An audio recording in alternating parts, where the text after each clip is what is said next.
Welcome to the first edition of our podcast. My name's Nick. Hello, I am Merrill.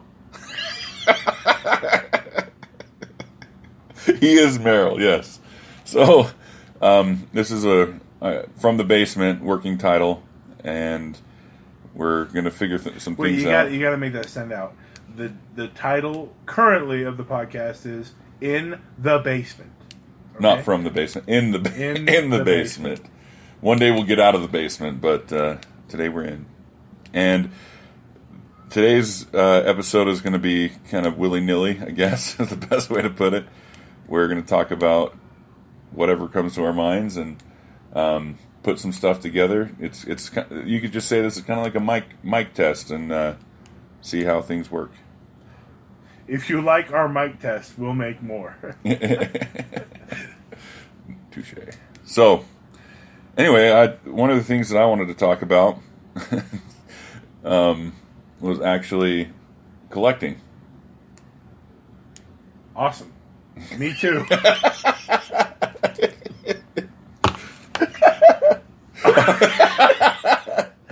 Our chemistry is undeniable.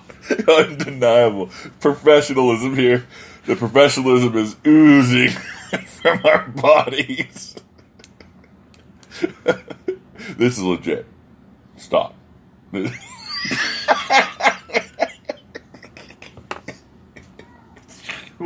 What have you what have you collected, Nick? What haven't I collected? So, apologies. Let's start out with the first thing you can remember collecting. And for me, one of the very first things I made my own choice to collect, obviously there was stuff back in the day that maybe your parents thought were cool, and so you kind of picked it up, like fossils or something. And when we would go fossil hunting, by the way, we're brothers, so that's why we're so professional together. Right, and he'll use "we" throughout all the stories. What? Yeah, you said "we" because we're brothers. We're often together. Oh, thus, often. We instead of I. Yeah, true. So, like fossils and that kind of thing, our dad would take us to go hunt, and we'd collect those, and like clay pigeons or brass. When we pick up the old bullet shells and have my dad take them to get reloaded or whatever, those were things that my dad thought were cool, and so we thought they were cool too. But for cool. They were for cool. For cool. That was his terminology. Yeah. And the tone of voice and where his eyes were looking told you if it was really for cool or not. Yeah. It's often his way of saying, okay, that's awesome. Go away. You've been acknowledged. All right. So the first thing I remember thinking was really cool and I wanted to collect was the NFL brand pencils out of the pencil machine at the elementary school. I think they were 50 cents. Good one. Very good. Yeah, though I wanted every single team back to the Houston Oilers. I wanted every single team. You remember those books that had the little NFL players in them, right? It's like the Eagles was an actual eagle, and the Oilers was a guy with an oil rig, like a pick and axe or something. The 49ers was an old prospector. You don't remember those NFL books? I'm the trying. Jets was an actual jet.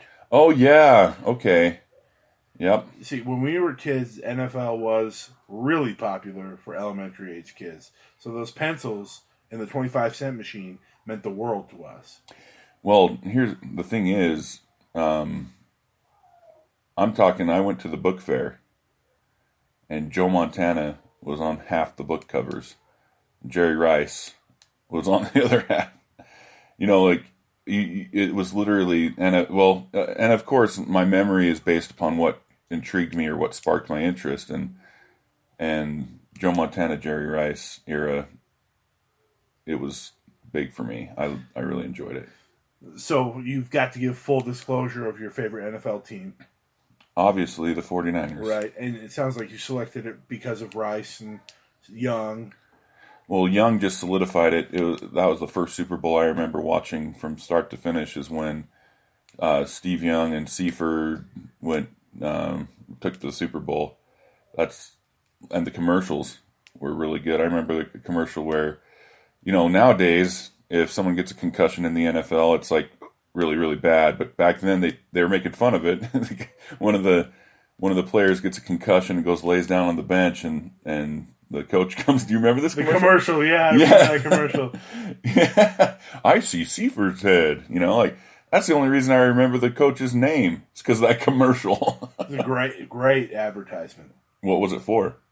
Seifert's head? Seifert's head. I think it was Skittles. That was what comes to mind is Skittles.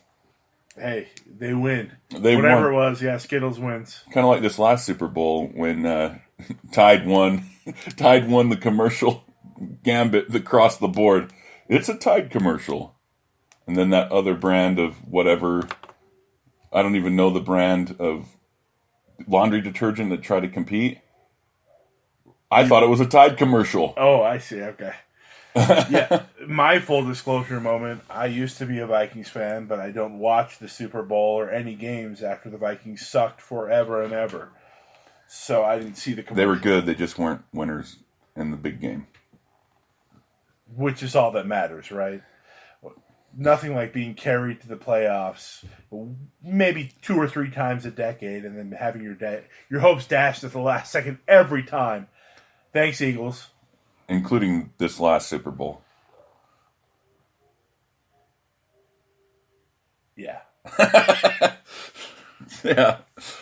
But, yeah, so, and then we had my older brother, well, my dad, the first NFL pencil, so I can't totally,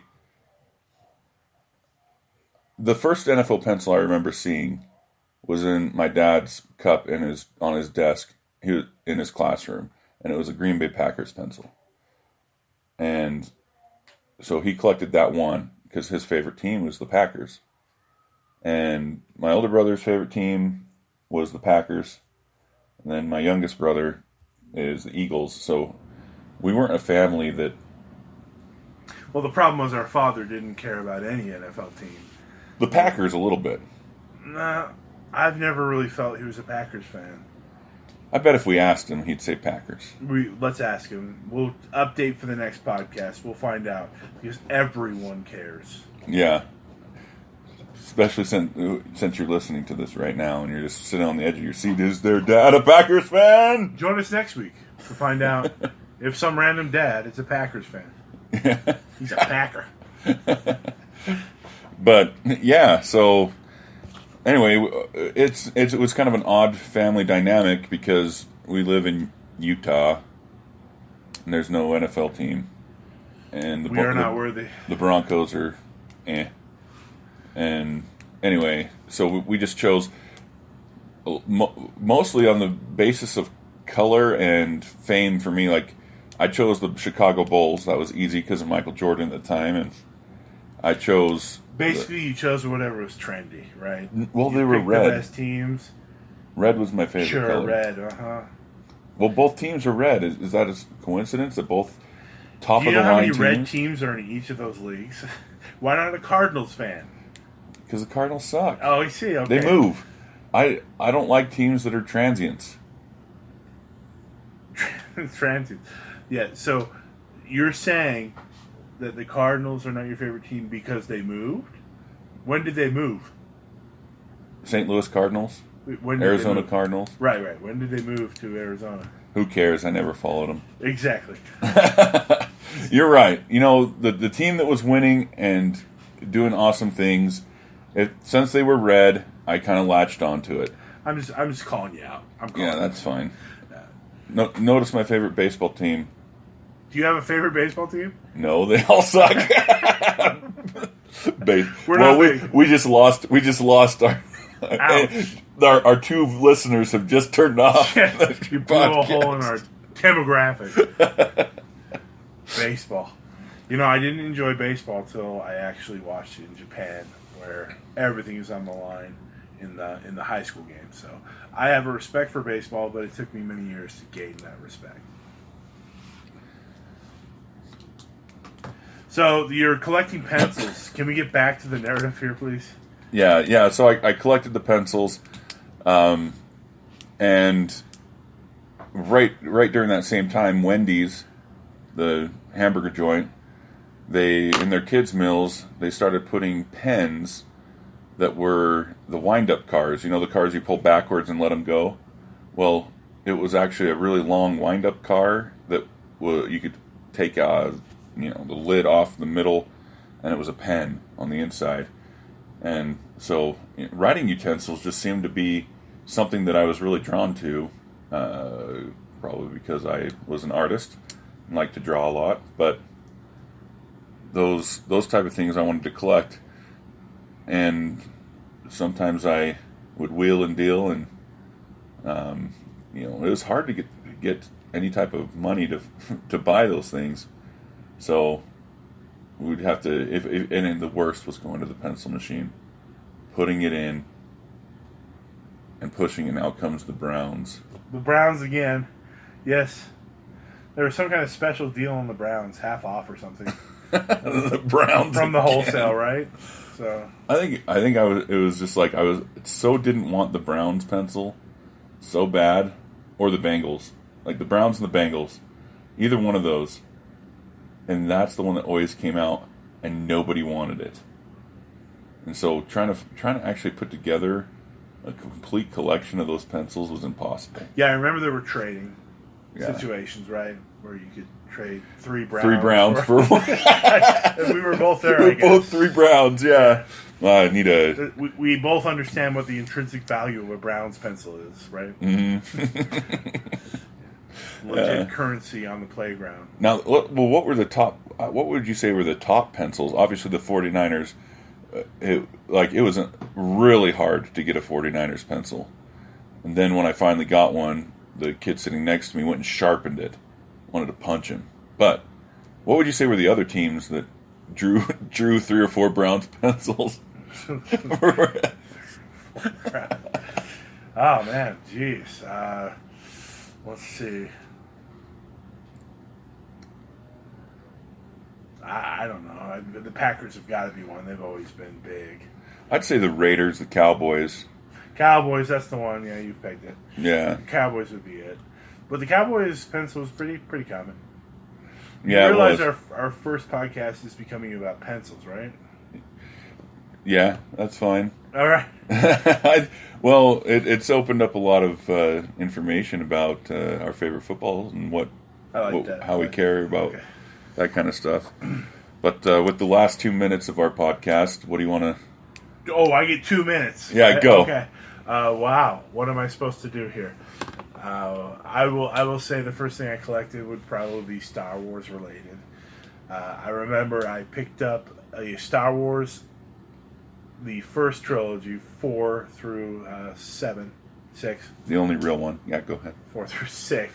And I purchased it, and then I went back and bought another one with my allowance that I could keep wrapped and sealed.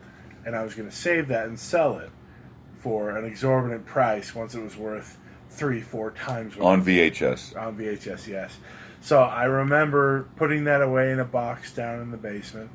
And then the collecting bug for Star Wars, I think, hit you harder than me. Yes, it did. In reality. But that may be a different conversation. 2 minutes, right?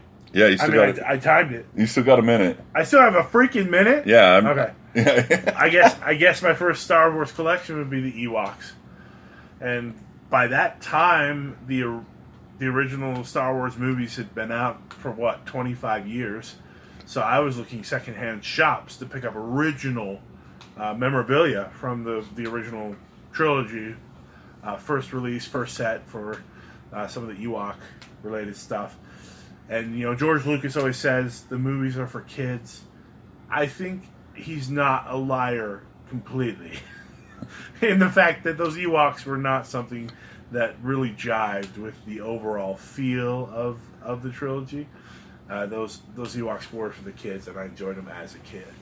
I agree. Well, it's been fun. We're super excited to find out if my dad was a Packers fan. See you next time.